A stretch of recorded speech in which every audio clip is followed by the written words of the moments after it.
Friends ಎಲ್ಲರಿಗೂ ನಮಸ್ಕಾರ.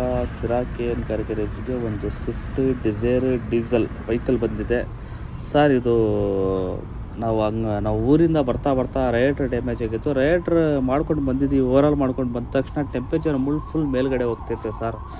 ಏನು ಕಂಪ್ಲೇಂಟೇ ಅಂತ ಗೊತ್ತಾಗ್ತಾ ಇಲ್ಲ. 2 ಕಿಲೋಮೀಟ್ರ್ 3 ಕಿಲೋಮೀಟ್ರಿಗೆಲ್ಲ ಟೆಂಪ್ರೇಚರ್ ಎಲ್ಲ ಫುಲ್ ಹೈ ಆಗ್ತೈತೆ. ಇದು ನೋಡಿ ಸರ್, ನಮ್ಮ ಹತ್ರ ಒಂದು ಕಸ್ಟಮರ್ ಬಂದಿದ್ದರು. ಕ್ಲೀನಾಗಿ ಎಲ್ಲ ಒಂದೊಂದು ಚೆಕ್ ಮಾಡಿದ ಮೇಲೆ ಗೊತ್ತಾಯಿತು. ನೋಡಿ, ಒಂದು ವಾಟರ್ ಜಾಕೆಟ್ ಅಂತ ಬರುತ್ತೆ ಇದರಲ್ಲಿ. ಒಂದು ಇಂಜಿನ್ ಒಳಗಡೆ ಒಂದು ವಾಟರ್ ಜಾಕೆಟ್ ಥರ್ಮೋಸ್ಟಾರ್ ವಾಲ್ ಅಂತ ಬರುತ್ತೆ. ಈ ಲೊಕೇಶನ್ ಆಗೇ ಬರುತ್ತೆ. ಅದು ತೋರಿಸಿ ನಿಮಗೆ. ಇದು ಏನಾನ ನೀರು ಖಾಲಿ ಆಗಿದ್ರೆ ಏನಾಗುತ್ತೆ ಅಂದರೆ ಒಳಗಡೆ ಐತಲ್ಲ ಥರ್ಮೋಸ್ಟಾರ್ ವಾಲ್ ಇರುತ್ತೆ ಒಳಗಡೆ. ಇದು ಒಳಗಡೆ ಇದು ವಾಟರ್ ಜಾಕೆಟ್ ಒಳಗಡೆ ಒಂದು ಥರ್ಮೋಸ್ಟಾರ್ ವಾಲ್ ಇರುತ್ತೆ. ಅದು ವಾಲ್ ನೋಡಿ ಕಟ್ಟಾಗಿದೆ. ನೋಡಿ ಇಲ್ಲಿ ಈ ಲೊಕೇಶನ್ ಆಗಿ ವಾಲೇ ಕಟ್ಟಾಗಿದೆ. ಒಳಗಡೆ ರೌಂಡ್ ಒಳಗಡೆ ನೋಡ್ಬೋದು ನೀವು. ಒಂದು ಪಿನ್ ಬರುತ್ತೆ, ಅದು ಪಿನ್ಗೆ ಒಂದು ವಾಲ್ ಇರುತ್ತೆ. ಅದು ವಾಲ್ ಕಟ್ಟಾಗಿದೆ. ಹೊಸದಲ್ಲಿನೂ ನೋಡ್ಬೋದು ನೀವು ಎಷ್ಟು ಕ್ಲಿಯರ್ ಆಗಿದೆ ಅಂತ. ಇದು ಥರ್ಮೋಸ್ಟಾರ್ ವಾಲ್ ಐತಲ್ಲ, ಅದು ಕ್ಲಿಯರ್ ಆಗಿದೆ. ಅದರಲ್ಲಿ ಐತಲ್ಲ ಕಟ್ಟಾಗಿದೆ. ಅದು ಕಟ್ಟಾಗಿರೋದು ಕಾರಣ ಏನು ಅಂದರೆ, ಒಂದು ನೀರು ಖಾಲಿಯಾಗಿ ಹಂಗೆ ಓಡಿಸಿದ್ರೆ ಅದು ಕಟ್ಟಾಗೋಕ್ಕೆ ಚಾನ್ಸ್ ಇರುತ್ತೆ. ಅದಕ್ಕೆ ಇದು ಪೀಸೆ MGP ನಾವು ತರಿಸ್ಕೊಂಡಿದ್ದೀವಿ. 2800 ರೂಪಾಯಿ ಏನೋ ಇದೆ. ಇದು MGP ತರಿಸ್ಕೊಂಡಿದ್ದೀವಿ. ಇದು ಫುಲ್ ಸೆಟ್ಟೇ ಹಾಕೋಣ ಅಂತ. ಆಮೇಲೆ ಇದು ವೀಕ್ ಆಗಿದ್ರೂ ಕಟ್ಟಾಗೋಕ್ಕೆ ಚಾನ್ಸಸ್ ಇರುತ್ತೆ. 1 ಲಕ್ಷ ಓಡಿದ ಮೇಲೆ ಗಾಡಿ ವೀಕಾಗಿ ಕಟ್ಟಾಗೋಕ್ಕೂ ಚಾನ್ಸಸ್ ಇರುತ್ತೆ. ಈ ಲೊಕೇಶನ್ನಾಗೆ ಬರುತ್ತೆ ಇದು ಥರ್ಮೋಸ್ಟಾರ್ ವಾಲ್. ಹೊಸದು ಇವಾಗ ಫಿಟ್ಟಿಂಗ್ ಮಾಡಿದ್ದೀವಿ. ನೋಡ್ಬೋದು ಏರ್ ಫಿಲ್ಟ್ರ್ ಎಲ್ಲ ಸಣ್ಣ ಪುಟ್ಟ ಪೈಪ್ಗಳು, ಆಮೇಲೆ ಸಾಕೆಟ್, ಆಮೇಲೆ ಲಬ್ಬರ್ ಕ್ಲೀನಾಗಿ ಎಲ್ಲ ಫಿಟ್ಟಿಂಗ್ ಆಲ್ಮೋಸ್ಟ್ ಎಲ್ಲ ಫಿಟ್ಟಿಂಗ್ ಆಗ್ತಿದೆ. ಅದಕ್ಕೆ ಆಮೇಲೆ ಕೂಲೆಂಟ್ ಹಾಕೋದು ಬಂದು ಮಾಮೂಲಿ ನೀರು ಹಾಕಿ ಒಂದು ಸತಿ ಸ್ಟಾರ್ಟ್ ಎಲ್ಲ ಮಾಡಿ ಚೆಕ್ ಮಾಡೋಣ ಅಂತ ಕ್ಲೀನಾಗೆ ಒಂದು ಸತಿ ನಾರ್ಮಲ್ ನೀರು ಹಾಕಿ ಚೆಕ್ ಮಾಡೋಣ. ಇದಕ್ಕೆ ಕಂಪ್ಲೇಂಟ್ ಸಾಲ್ವ್ ಆಗಿದೆ ಇಲ್ಲ ಅಂತ. ಇದು ಫುಲ್ ವಿಡಿಯೋ ನೋಡಿ. ಇದು ಪಿನ್ ಟು ಪಿನ್ ಇದು ಟೆಂಪ್ರೇಚರ್ ಹೆಂಗೆ ಮೇಲ್ಗಡೆ ಹೋಗಿತ್ತು ಹಂಗೆ ಕೆಳಗಡೆನೂ ಇರುತ್ತೆ. ಇದು ಫುಲ್ ವಿಡಿಯೋ ನೋಡಿ ಗೊತ್ತಾಗುತ್ತೆ ನಿಮಗೇನೆ. ಇವಾಗ ಮಾಮೂಲಿ ನೀರು ಹಾಕಿ ಫಸ್ಟ್ ಟ್ರಯಲ್ ಹೋಗೋಣ. 2 ಕಿಲೋಮೀಟ್ರಿಗೆ ಫುಲ್ ಟೆಂಪ್ರೇಚರೇ ಹೈ ಆಗ್ತಿತ್ತು ಇದರಲ್ಲಿ. ಅದಕ್ಕೆ ನಾರ್ಮಲ್ ನೀರು ಹಾಕಿ ನಾವು ಒಂದು 2-3 ಕಿಲೋಮೀಟ್ರ್ ಹೋಗಿ ಚೆಕ್ ಮಾಡೋಣ, ಗೊತ್ತಾಗುತ್ತೆ. ನೋಡ್ಬೋದು ಎಲ್ಲ ಏನು ಆ ಥರ ಬಾಯಲ್ ಕಂಪ್ಲೇಂಟ್, ಇಂಜಿನ್ ಬಿಚ್ಚೋದು, ಹೆಡ್ ಬಿಚ್ಚೋದು ಆ ಥರ ಏನು ಕಂಪ್ಲೇಂಟ್ ಇಲ್ಲ.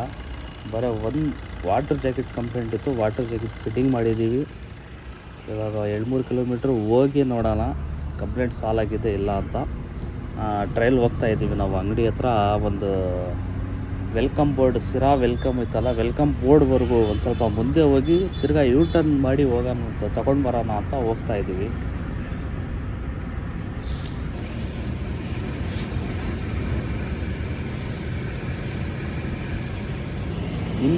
ನಿಮ್ಮ ಹತ್ರ ಈ ಥರ ಯಾವ್ದಾರ ಒಂದು ಡಿಸೈರ್ ಇಲ್ಲಾಂದರೆ ಸ್ವಿಫ್ಟ್ ಡೀಸೆಲ್ ಇರಲಿ ಪೆಟ್ರೋಲ್ ಇರಲಿ 1 ಲಕ್ಷ ಓಡಿದ ಮೇಲೆ ಅದಕ್ಕೊಂದು ಫುಲ್ ಸರ್ವಿಸ್ ಅಂತ ಬರುತ್ತೆ. ಅದು ಫುಲ್ ಸರ್ವಿಸ್ನಲ್ಲಿ ಎಲ್ಲ ಮೆಕ್ಯಾನಿಸಮ್ ಎಲ್ಲ ಚೆಕಿಂಗ್ ಆಗುತ್ತೆ. ಆಮೇಲೆ ವಾಟರ್ ಜಾಕೆಟ್ ಚೇಂಜ್ ಆಗುತ್ತೆ, ವಾಟರ್ ಬಾಡಿ ಚೇಂಜ್ ಆಗುತ್ತೆ, EGR ಕ್ಲೀನ್ ಆಗುತ್ತೆ, ಇಂಟರ್ಕೂಲರ್ ಕ್ಲೀನ್ ಆಗುತ್ತೆ, ಆಮೇಲೆ ರೈಡರ್ ಕ್ಲೀನ್ ಆಗುತ್ತೆ, ಆಯಿಲ್ ಸರ್ವಿಸ್ ಆಗುತ್ತೆ, ಗೇರ್ ಬಾಕ್ಸ್ ಆಯಿಲ್ ಚೇಂಜ್ ಆಗುತ್ತೆ. ಇಷ್ಟೆಲ್ಲ 1 ಲಕ್ಷ ಆಗಿದ ಮೇಲೆ ಇದೆಲ್ಲ ನೀವು ಪಿನ್ ಟು ಪಿನ್ ನಿಮ್ಮ ಮೆಕ್ಯಾನಿಕ್ ಹತ್ರ ಇಲ್ಲ ಅಂದರೆ ನಿಮ್ಮ ಊರಿನಲ್ಲಿ ಇಲ್ಲಾಂದರೆ ನಮ್ಮ ಹತ್ರ ತೊಗೊಂಡು ಬರೀ ಕ್ಲೀನಾಗಿ ಪಿನ್ ಟು ಪಿನ್ ನಾವು ಒಂದೊಂದು ನೋಡಿ ಕರೆಕ್ಟಾಗಿ 1 ಲಕ್ಷ ಆಗಿದ ಮೇಲೆ ನೀವು ಇದೆಲ್ಲ ಕಂಪಲ್ಸರಿ ನೀವು ಚೇಂಜ್ ಮಾಡಬೇಕಿದು. ಇಂಜಿನಿಂದ ಐತಲ್ಲ ಕಂಪಲ್ಸರಿ ಚೇಂಜ್ ಮಾಡಲೇಬೇಕು. 2,000 ಖರ್ಚು ಮಾಡೋದು ಬದಲು ತಿರ್ಗಾ ಫ್ಯೂಚರಾಗಿ ಹೋಗಿ ನೀವು 20,000 ಖರ್ಚು ಮಾಡಬೇಕು. ಆ ಥರ ಪರಿಸ್ಥಿತಿ ಬಂದಿರುತ್ತೆ. ಅದಕ್ಕೆ ನಾನು ಹೇಳ್ತಿರೋದು ಏನು ಅಂದರೆ, ನಿಮ್ಮ ಗಾಡಿ ಸೇಫಾಗಿ ಇಟ್ಕೊಳ್ಳಿ, ಕ್ಲೀನಾಗಿ ಮೇಂಟೆನೆನ್ಸ್ ಮಾಡಿ.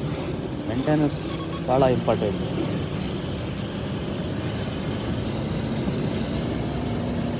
ಇವಾಗ ತಿರ್ಗಾ ಟರ್ನ್ ತೊಗೊಂಡು ನಮ್ಮ ಅಂಗಡಿ ಹತ್ರ ಹೋಗ್ತಾ ಇದ್ದೀವಿ. ಟೆಂಪ್ರೇಚರೂ ನೋಡ್ಬೋದು, ಒಂದು ಸ್ವಲ್ಪ ಕಾಣ್ತಿದೆ. ಅಂಗಡಿ ಹತ್ರನೇ ಫುಲ್ ಡೀಟೇಲ್ಸ್ ಆಗಿ ನಿಮಗೆ ತೋರಿಸ್ತೀವಿ, ಎಷ್ಟು ಇದೆ, ಎಷ್ಟು ಮಿನಿಮಮ್ ಇರಬೇಕು ಅಂತ. ಇವಾಗ ಹತ್ರ ನಮ್ಮ ಅಂಗಡಿ ಹತ್ರ ಬರ್ತಾ ಇದ್ದೀವಿ. ನೋಡ್ಬೋದು ಸಿಗುತ್ತೆ. ಇವಾಗ ಒಂದು ನೋಡ್ಬೋದು ಬೋರ್ಡೂ ಕಾಣ್ತೈತೆ ರೋಡ್ ಮೇಲೆ.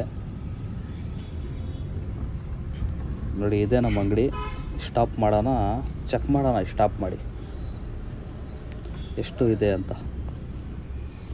ನೋಡಿ ಇವಾಗ ಕರೆಕ್ಟ್ ಇದೆ ಟೆಂಪರೇಚರ್. ಇದು ಮಿನಿಮಮ್ ಟೆಂಪರೇಚರ್, ಇದು ಇಷ್ಟಿರಬೇಕು. ನಿಮ್ಮ ಹತ್ರ ಈ ಥರ ಯಾವ್ದಾನ ಒಂದು ಫಾಲ್ಟ್ ಬಂದರೆ ನೋಡಿ, ಫಸ್ಟು ಥರ್ಮೋಸ್ಟರ್ ವಾಲ್ ಚೆಕ್ ಮಾಡಿ, ಆಮೇಲೆ ವಾಟ್ರ್ ಬಾಡಿ ಚೆಕ್ ಮಾಡಿ, ಆಮೇಲೆ ರೇಡಿಯೇಟರ್ ಚೆಕ್ ಮಾಡಿ. ಫಸ್ಟೇ ಇಂಜಿನ್ ಹತ್ರ ಕೈ ಇಕ್ಸಕ್ಕೆ ಹೋಗಬೇಡಿ. ಫಸ್ಟ್ ವಾಟ್ರ್ ಜಾಕೆಟ್ ಎಲ್ಲ ಚೆಕ್ ಮಾಡಿ. ನೆಕ್ಸ್ಟ್ ವೀಡಿಯೋ ಬರೋವರೆಗೂ ನಮಗೆ ಲೈಕ್ ಮಾಡ್ಕೊಳ್ಳಿ, ಫಾಲೋ ಮಾಡ್ಕೊಳ್ಳಿ.